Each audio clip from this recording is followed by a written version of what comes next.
whether the coercive power of the state should be used to stop people sharing information who have no direct connection to the source of the information. So you can't use the coercive power of the state to stop people spreading rumors, to stop people discussing political life.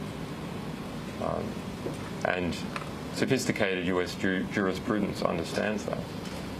And that is why you have things like the First Amendment, which takes the press outside the legislative process, because in the end it is the communication of knowledge which regulates the legislature, which creates the Constitution. That was Julian Assange. He is holding a news conference as we speak here in London on the release of these 92,000 secret records from the Afghan war that constitute something like 200,000 pages. Daniel Ellsberg, before we go to break, I want to talk about this issue of secrecy and also what is happening to Julian Assange now. CNET reported that federal agents appeared at a hacker conference in New York recently, looking for Julian Assange. Our colleague Eric Corley, publisher of 2600 magazine, organizer of the Next Hope conference, said 5 Homeland Security agents appeared at the conference a day before the WikiLeaks editor-in-chief, Julian Assange, was scheduled to speak. They told him if he shows up, he will be questioned at length. Before we go to Dan Ellsberg, maybe Stephen Gray can tell us more about this, having spent the weekend with Julian Assange, that he is very much on the run, that he is very much says that he is being hunted.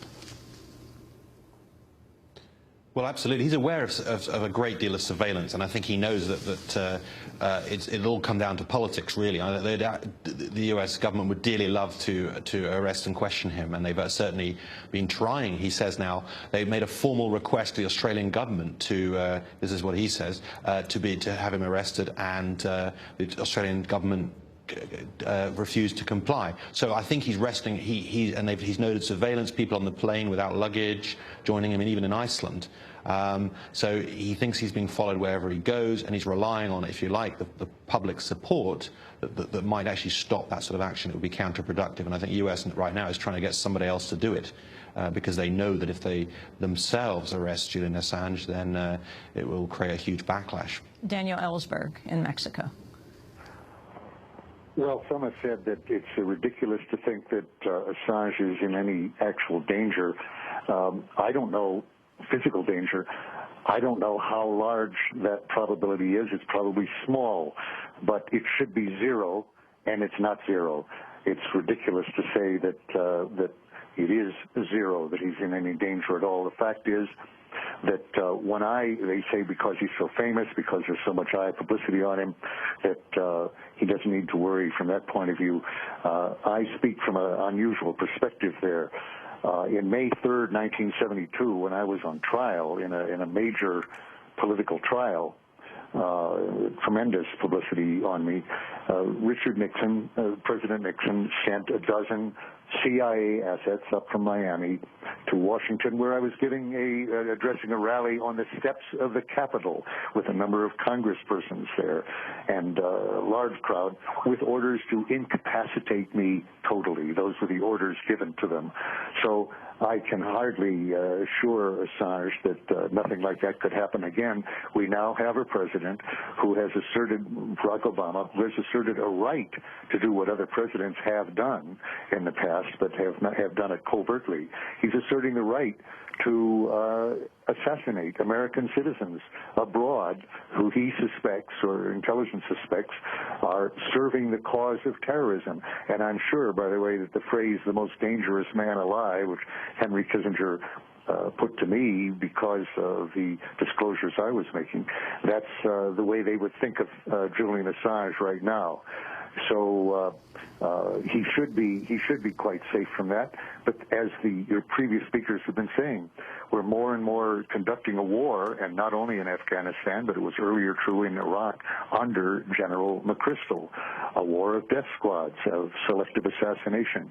And those assassinations don't always, to broaden this point just a little bit here, those don't always hit the person who has been condemned to death on a hit list approved by the president. They don't always get, aside from the illegality of that whole process and the absolute denial of due process or general laws of war, they don't hit the right people. They hit families, they hit other people when they're present.